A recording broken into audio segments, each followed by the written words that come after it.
Shalom anak-anak kelas 6, apa kabar? Dimanapun anak-anak kami berada, Ibu berharap kalian tetap bahagia, semangat dengan belajar pada hari ini. Jumpa lagi dengan saya, Ibu Rosokin Hasibuan, dalam pembelajaran kita pada hari ini. Anak-anak kami, kita masih ada dalam masa COVID-19. Dan Ibu mau ingatkan bahwa tetap jaga protokol kesehatan, yaitu dengan menggunakan masker saat keluar rumah. Anak-anak kami, di pagi hari ini Ibu merasakan kebahagiaan yang luar biasa, seakan-akan Ibu ada di tengah-tengah taman yang paling indah. Dan Ibu berharap juga kalian pada pagi hari ini merasakan sukacita yang besar dan bahagia bersama dengan Ibu belajar pada hari ini. Anak-anak kami, sebelum kita akan memulai pembelajaran kita menyanyikan pujian dengan sungguh-sungguh, yaitu Ku Bawa Korban Syukur. Setelah itu nanti kita berdoa. Mari anak-anak kami menyembah Tuhan, memuliakan Tuhan, supaya Tuhan memimpin kita di pagi hari ini untuk bisa belajar. Anak-anak kami diberkati dengan luar biasa. Ku Bawa Korban Syukur.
Kuasamu yang senantiasa memberkati kehidupan kami, dan terlebih anak-anak kami kelas 6 dimanapun mereka berada saat ini. Tuhan Yesus menyertai, memberkati, memberikan mereka hikmat supaya mereka bisa belajar dengan baik walaupun hanya secara online.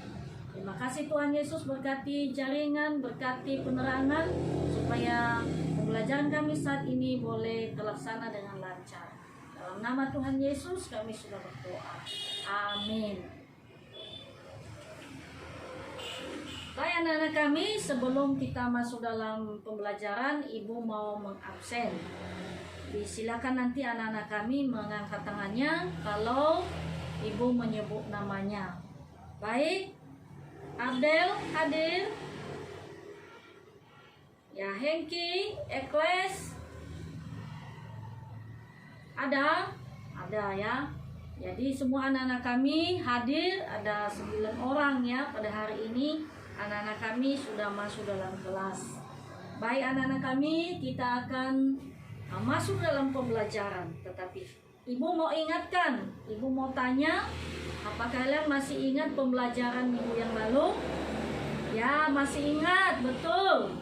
Ya, pelajarannya yaitu kita sudah mempelajari tentang kisah seorang nenek, yaitu seorang nenek yang memberi dengan sukacita kepada cucunya. Apa yang dia beri anak-anak?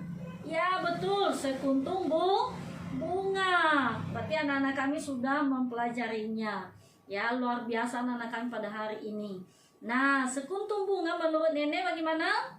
Yaitu merupakan cinta dan perhatiannya terhadap cucunya. Itu caranya menunjukkan bahwa dia mengasihi cucunya, ya, dengan ketulusan hati di dalam dia memberi. Nah, anak-anak kami, kita masih belajar pada hari ini tentang memberi dengan rela dan hati yang gembira. Tetapi secara khusus pada hari ini kita akan membahas yaitu tentang persembahan. Memberi dengan rela dan hati yang gembira, yaitu memberi persembahan kepada Tuhan. Nah, anak-anak kami, ada beberapa kompetensi dasar yang harus kita capai pada pembelajaran kita hari ini. Anak-anak kami bisa melihat di layar, ada 4, ya. Ibu tidak membaca lagi. Kemudian ada juga indikatornya, ada 4 anak-anak kami. Silakan kamu baca dan perhatikan di layar. Kemudian anak-anak kami ada tujuan pembelajaran kita hari ini, yaitu melalui proses pembelajaran dengan menggunakan model pembelajaran discovery learning dan metode tanya jawab dengan pendekatan saintifik tentang memberi dengan rela dan hati yang gembira. Melalui pengamatan, mengamati, menanya, mengeksplorasi, menganalisis, dan mengkomunikasikan, peserta didik dapat yang pertama, menjelaskan memberi dengan rela dan hati yang gembira. 2, mengidentifikasi alasan mengapa memberi dengan rela dan hati yang gembira. 3, merumuskan jenis-jenis persembahan kepada Tuhan dalam kekristenan. Dan 4, membuat puisi pendek yang bertemakan ini aku dan milikku. Nah, anak-anak kami pada hari ini kita mempelajari tentang memberi persembahan dengan rela dan hati yang gembira. Apa manfaatnya mempelajari ini anak-anak? Yang pertama, dengan anak-anak kami mempelajari pembelajaran pada hari ini, anak-anak kami tidak salah dalam memberi persembahan. Itu yang pertama. Yang kedua, tidak melakukan dosa di hadapan Tuhan. Dan yang ketiga, anak-anak kami menjadi anak yang berkarakter baik di hadapan Tuhan. Dan yang keempat, membiasakan hidup memberi dengan rela dan hati yang gembira. Ya, dengan hati yang gembira. Inilah manfaat pembelajaran kita pada hari ini. Baik anak-anak kami, kita akan masuk dalam kegiatan kita. Kegiatan kita ada 9 pada hari ini yang harus kita selesaikan. Namun sebelumnya ibu mau ingatkan untuk mempersiapkan diri, yaitu siapkan bahan-bahan yang perlu untuk pembelajaran hari ini. Yang pertama, siapkan buku siswa. Udah pada bawa ya? Ya benar, sudah. Kemudian udah bawa Alkitab? Ya. Buku tulis? Oke. Kemudian pulpen, dan terlebih ingat HP-nya harus ada, ya. Terima kasih kepada orang tua yang mendampingin anak-anaknya untuk belajar di pagi hari ini, karena anak-anak belajar melalui internet. Baik anak-anak kami, kegiatan kita yang pertama yaitu siswa dibagi dalam kelompok. Kemudian siswa membaca materi yang ibu siapkan. Yang ketiga, siswa mengamati gambar, ada kasih gambar nanti ya. Kemudian keempat, mengerjakan tugas kelompok. Kemudian mencari informasi yaitu di internet melalui HP. Kemudian mengolah informasi itu, kemudian membuktikannya. Dan yang kedelapan, menyimpulkan materi yaitu bersama dengan ibu. Dan yang kesembilan, ada nanti ujian evaluasi pada pembelajaran terakhir yaitu formatif. Nah, anak-anak kami sekarang kita akan membagi kelompok. Anak-anak kami ada 9 orang, jadi kelompoknya ada 3. Satu kelompok 3 orang ya. Baik. Ya, sudah dibagi kelompoknya anak-anak. Baik, kelompok 1, kelompok 2, dan kelompok 3. Kelompok 1 ketuanya Hengki, kelompok 2 ketuanya Abdel, dan kelompok 3 ketuanya Rini. Baik, silakan anak-anak kami berkelompok pada saat ini. Baik anak-anak kami, kita akan, sebelum kalian membaca, maka Ibu menyampaikan beberapa informasi tentang materi kita pada pagi hari ini. Siapa yang mengetahui arti dari persembahan? Ya, Abdel ya, betul Abdel. Persembahan merupakan bentuk ucapan syukur manusia dalam hubungannya dengan Tuhan atas kebaikannya telah memberkati dan memelihara hidup manusia. Betul, hebat Abdel ya, dan menyiapkan dirinya untuk masuk dalam pembelajaran. Nah, bagaimana dasar Alkitab mengenai memberi? Ya, memberi adalah perintah Tuhan, bukan perintah manusia. Ya, apa dasar Alkitabnya anak-anak? Yaitu ada di dalam Maleakhi pasal 3 ayat 10. Ya, yang mengatakan bahwa seluruh persembahan persepuluhan itu ke dalam rumah perbendaharaan, supaya ada persediaan makanan di rumahku. Dan ujilah aku firman Tuhan semesta alam, apakah aku tidak akan membukakan bagimu tingkap-tingkap langit dan mencurahkan berkat kepadamu sampai berkelimpahan. Ini adalah janji Tuhan kepada orang yang mau memberikan persembahan, yaitu Tuhan akan membukakan tingkap-tingkap langit kepadanya, yaitu mencurahkan berkat. Ini adalah dasar firman Tuhannya, bahwa memberi persembahan ke rumah Tuhan adalah perintah Allah, bukan perintah gereja, bukan aturan gereja, dan bukan juga peraturan manusia. Baik anak-anak kami, apa konsep persembahan pada perjanjian lama?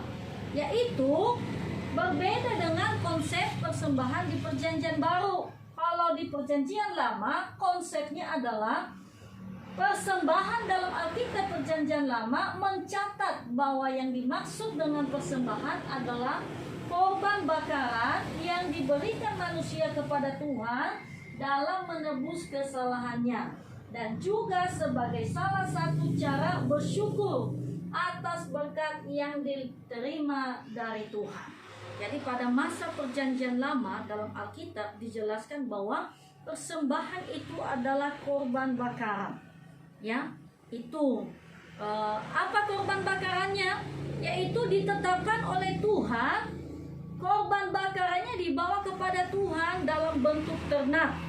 Ya, ternak apa saja yang bisa dibawa kepada Tuhan anak-anak yang ditetapkan oleh Allah? Yang pertama adalah anak domba. Kemudian yang kedua adalah kambing domba, tapi harus jantannya, itu ketetapan Tuhan. Yang ketiga adalah lembu, ya, harus membawa lembu.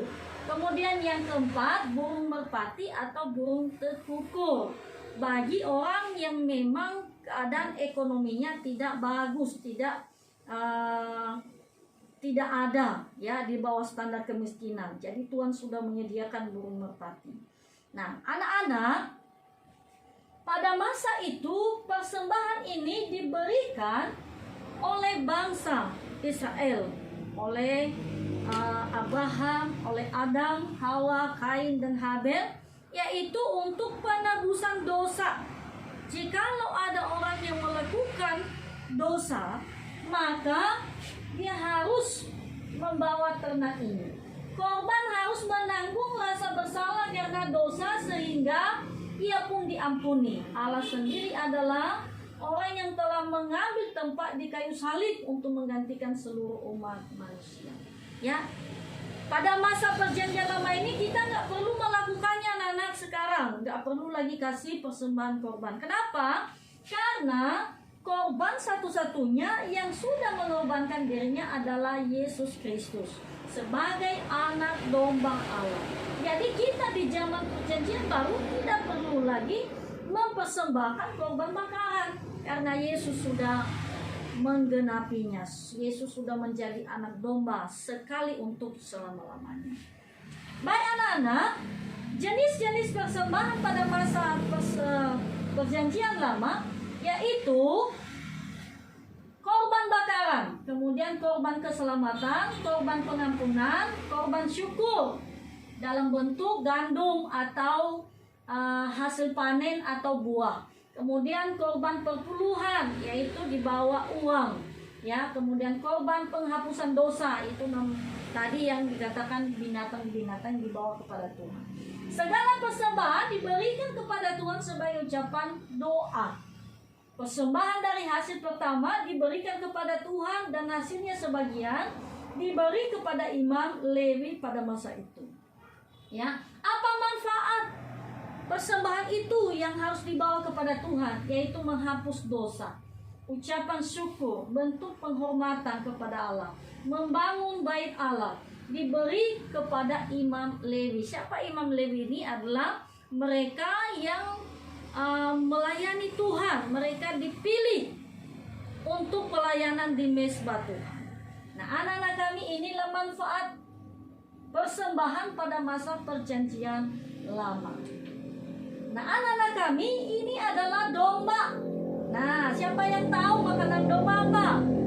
Betul, Abel benar ya. Makanan domba apa? Rumput atau jerami. Nah, kemudian kambing. Ya, sama ya makanannya dengan domba. Kambing juga makan rumput. Betul anak-anak. Kalau lembu makanannya apa? Sama anak-anak, makanannya rumput. Ya, kalau merpati makanannya apa anak-anak? Ya, kalau dia ada di hutan berarti buah-buahan. Kalau dia dipelihara berarti kalau sekarang ini makanannya adalah makanan yang disiapkan. Ada seperti BR ya. Kemudian persembahan ini nggak perlu lagi kita persembahkan kepada Tuhan di masa sekarang ini, karena sudah beda. Kita ada di zaman perjanjian baru. Kenapa? Karena semua persembahan ini sudah digantikan oleh Yesus Kristus. Karena Yesus disebut dengan anak domba Allah. Baik anak-anak kami, perhatikan persembahan pada masa perjanjian lama, yaitu persembahan Kain dan Habel. Ini adalah dua orang bersaudara. Pekerjaan Kain adalah dia berkebun dan pekerjaan Habel dia beternak. Nah, anak-anak kami, mereka memberikan persembahan, tetapi di dalam firman Tuhan dicatat bahwa persembahan Habel tidak diindahkan Tuhan. Persembahan Kain tidak diindahkan Tuhan, tetapi persembahan Habel itu yang diindahkan Tuhan. Kenapa persembahan Kain tidak diindahkan? Karena ternyata Allah menghendaki atau Allah melihat, yang Tuhan lihat bukan tentang banyak atau sedikit, tetapi masalahnya adalah masalah hati, masalah sikap dan masalah motivasi dalam memberi kepada Allah. Allah menghendaki yang pertama ketaatan, melakukan ketetapannya. Allah sudah menetapkan bahwa yang diberikan persembahan korban bakaran itu adalah ternak, bukan hasil bumi. Tetapi si Kain ini mau memberikan aturannya sendiri, sehingga dia tidak taat, maka Tuhan tidak mengindahkan. Kemudian sikap rendah hati, bukan kesombongan atau keangkuhan hidup. Nah, kita lihat di sini si Kain penuh dengan keangkuhan karena hasil buminya sudah melimpah-limpah. Dia mau menunjukkan kehebatannya kepada adiknya Habel. Nah, Tuhan tidak mau begitu. Kalau memberikan persembahan harus dengan sikap rendah hati seperti Habel. Dia mempersembahkan anak sulung dari dombanya dengan sungguh-sungguh merendahkan diri di hadapan Tuhan. Kemudian motivasi si Habel, motivasi si Kain untuk memberi persembahan anak-anak, yaitu mau menunjukkan kehebatannya. Motivasinya supaya dipuji sama adiknya, supaya dia mau dikatakan wow. Nah, anak-anak kami, motivasi kita dalam memberi adalah harus motivasi yang benar, yaitu dengan motivasi menyembah Allah, bukan menunjukkan kehebatan diri atau kekayaan atau kita mau dipuji. Dan seterusnya anak-anak, Tuhan mau kita memberikan persembahan harus sesuai dengan kemampuan. Memberi persembahan itu bukan pertandingan. Bukan pertandingan atau perlombaan di gereja. Tetapi kita berikan sebagai kemampuan kita berdasarkan ekonomi kita yang Tuhan sudah berkati. Nah, anak-anak kami, ini adalah mezbah pada zaman Abraham. Ya, Abraham menyusun batu-batu untuk membuat mezbah dan membakar korban bakaran di atas batu itu. Nah, ini yang dilakukan pada zaman Perjanjian Lama. Dan ini adalah setelah masa orang Yahudi, ya, setelah mereka sampai di Kanaan, maka Musa memberikan peraturan-peraturan. Nah, ini adalah mezbah untuk menyembah Tuhan, untuk memberikan persembahan kepada Tuhan. Kita nggak perlu lagi membuat ini anak-anak. Tetapi yang kita bangun adalah Allah menghendaki manusia membangun mezbah doa bagi dia dalam roh dan kebenaran.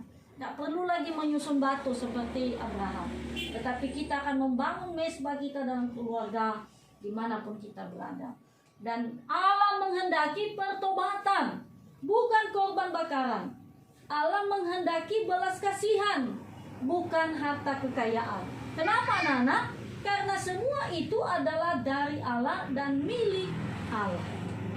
Nah, anak-anak kami di dalam firman Tuhan, Roma pasal 12 ayat 1 mengatakan, karena itu saudara-saudaraku, demi kemurahan Allah, aku menasihatkan kamu supaya kamu mempersembahkan tubuhmu sebagai persembahan yang hidup, yang kudus, dan yang berkenan kepada Allah. Itu adalah ibadahmu yang sejati. Nah, anak-anak kami, di dalam memberikan persembahan, hendaklah masing-masing memberikan menurut kerelaan hatinya, jangan dengan sedih hati atau karena paksaan. Sebab Allah mengasihi orang yang memberi dengan sukacita, yaitu tercatat di dalam 2 Korintus pasal 9 ayat 7. Nah, anak-anak kami, persembahan menurut Alkitab Perjanjian Baru, yaitu persembahan berarti memberi sesuatu kepada Allah, baik berupa uang, harta, tubuh maupun semua aspek kehidupan, sebagai penyataan penyembahan kepada Allah. Dalam bentuk persembahan yaitu hasil panen. Ini gambarnya anak-anak, ini gandum. Ini adalah hasil panen bangsa Israel, yaitu gandum. Kalau di Indonesia adalah padi, yaitu makanan pokok. Dan kemudian ada buah, berbagai macam jenis buah bisa dipersembahkan di gereja. Kemudian di sini ada uang dalam bentuk uang. Ini uang Indonesia, mata uang Indonesia rupiah. Dan terlebih anak-anak kita mau mempersembahkan kepada Tuhan, yaitu seluruh kehidupan kita, aspek hidup kita, tubuh, jiwa, dan roh kita bawa kepada Tuhan. Mempersembahkan hidup itu anak-anak artinya di dalam Roma pasal 12 ayat 11 dikatakan, janganlah hendaknya kerajinanmu kendor, biarlah rohmu menyala-nyala dan layanilah Tuhan. Contohnya apa anak-anak kalau di SM? Memimpin pujian, apalagi Abdel? Ya betul, memimpin doa. Siapa lagi Hengki, siapa yang tahu? Ya, menyapu gereja, betul ya Hengki ya. Luar biasa Hengki menyapu gereja ya, gedung SM. Baik, sekarang kita akan masuk dalam kelompok. Pekerjaanmu dalam kelompok yaitu silakan kamu baca. Ini anak-anak silakan kamu baca bacaannya, yaitu di dalam 1 Tawarikh pasal 29 ayat 1-9 dan 2 Korintus pasal 9 ayat 6-15. Silakan kamu membaca. Setelah kamu baca nanti, kemudian jawab pertanyaan yang sudah Ibu siapkan. Ya, ini bacaannya, silakan membaca. Baca ya. Waktunya 5 menit untuk membaca sekaligus untuk menjawab soal. Ya, soal nanti. Kemudian setelah membaca anak-anak silakan kamu mengamati gambar. Ada gambar di sini. Ini gambar apa anak-anak? Ya, betul, gambar gandum. Gandum ini adalah makanan pokok siapa? Ya, orang Israel. ya untuk membuat roti. Ini apa Nana, gambar apa? Uang ya, uang. Ada uang persembahan. Biasanya kalau Hengki membawa uang persembahan berapa? 5.000. Ya, hebat Hengki ya. Kalau boleh uangnya yang bagus, yang sudah disiapkan, yang udah dirapikan, dikasih dalam amplop. Ya, kalau Abel membawa persembahan bagaimana? Sisa jajan bukan? Bukan. Ya, bagus Abel, yaitu persembahan yang sudah disiapkan. Kemudian bisa juga membawa apa nih? Apa ini? Ternak ya, ada kambing. Kalau sama kita di Polonia sini apa? Ya, babi ya, ada ayam dan lain-lain yang bisa kita persembahkan di gereja. Ini gambarnya. Udah kamu amati gambarnya, Nana? Baik, setelah kamu ada amati, ini kerjakan soal. Ada soal di sini, ada 3 soalnya, ada di dalam buku siswa ya. Silakan kamu kerjakan. Yang pertama, kapan dan di manakah kamu memberikan persembahan untuk Tuhan? Udah bisa jawabnya? Bisa? Oke, anak-anak kami. Yang kedua, apakah tujuan kita memberikan persembahan kepada Tuhan? Tadi udah Ibu jelaskan ya. Ada menurut perjanjian lama dan perjanjian baru. Baik, tujuannya udah tahu ya. Yang ketiga, lengkapilah tabel berikut ini. Ini ada tabelnya nomor 1, 2, dan 3. Jenis persembahan. Udah tahu jenis persembahan anak-anak? Udah, hebat kalian. Silakan kamu tulis dalam kolomnya. Kemudian diberikan kepada siapa? Udah tahu kemana kita berikan persembahan? Baik, anak-anak udah tahu ya. Yaitu salah satunya ke gereja. Apa manfaat persembahan anak-anak? Udah tahu? Ya, salah satunya apa? Betul, Abdel. Untuk kegiatan di gereja. Nah, itu tugasmu dalam kelompok. Silakan mengerjakan tugasnya. Kalau sudah selesai, langsung kirim ke WA Ibu dan Ibu mau periksanya. Ibu langsung menilai. Kemudian setelah itu anak-anak, buatlah puisi. Ada yang bisa bikin puisi di sini? Wah, hebat ya, semuanya pada suka bikin puisi. Wah, luar biasa anak-anak Ibu. Baik anak-anak, tema puisi kita hari ini yaitu Ini Aku dan Milikku. Bagaimana judulnya? Bagus? Ya, bagus. Luar biasa. Silakan kamu karang sebuah puisi pendek 1 bait dan paling banyak 2 bait. Silakan anak-anak, waktunya ada berapa menit Abdel? Mau berapa menit? Ya, kita menggunakan waktunya 5 menit saja. Selesai semua.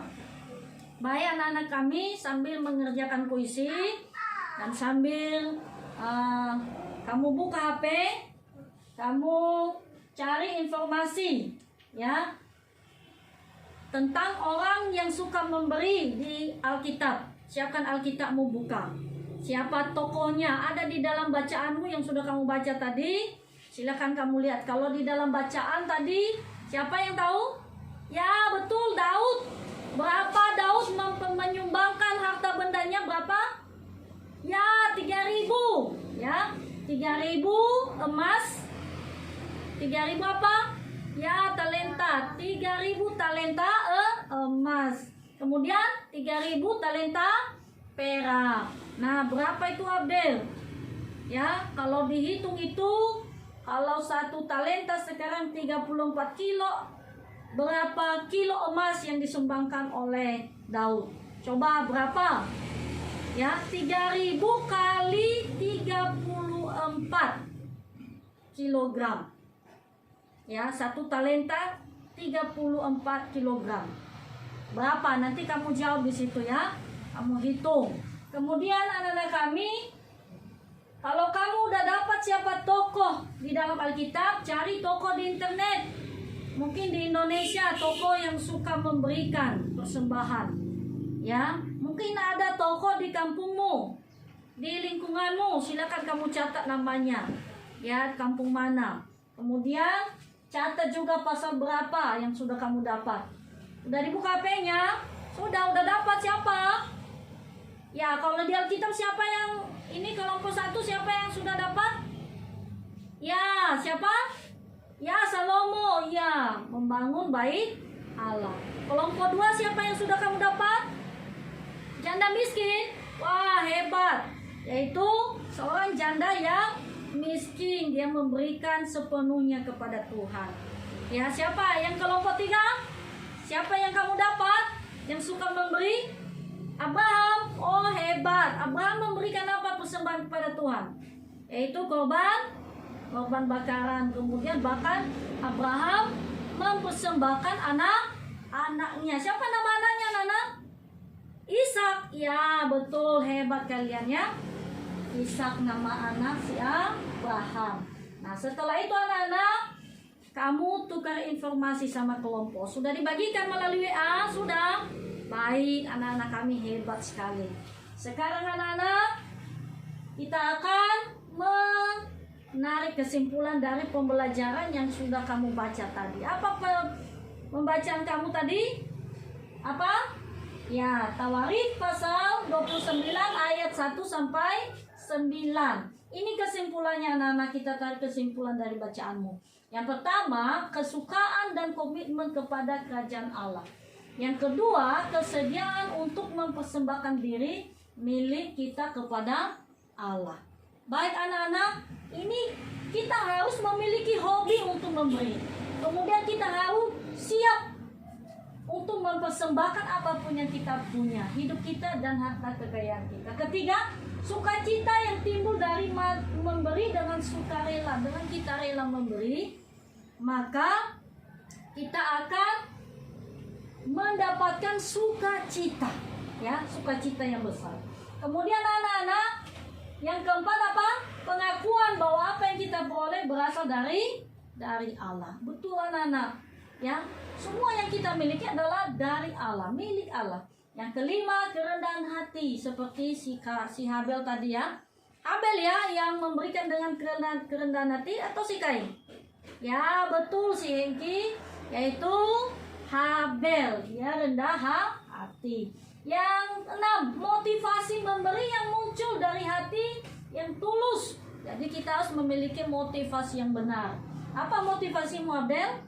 Mau dipuji? Bukan, ya bukannya, tapi karena mau menyembah Tuhan. Dan ketujuh adalah doa, yaitu Allah berkenan terus mengarahkan hati kita untuk tetap setia percaya kepada Tuhan. Nah, dan kesimpulan dari 2 Korintus pasal 9 ayat 6 sampai 15, yaitu Rasul Paulus menyebutkan syarat-syarat yang harus kita perhatikan ketika ingin memberi persembahan kepada Tuhan. Nah, ini persembahan ini, sikap yang harus kita miliki, yaitu memberi dengan rela hati. Jadi kalau memberikan sesuatu anak-anak harus rela, ya, tulus, bukan karena dipaksa, bukan karena takut diomelin, bukan karena kamu ditekan sama orang tua. Yang kedua, memberi dengan tidak sedih, ya, jangan sedih, utamakan kepada Tuhan.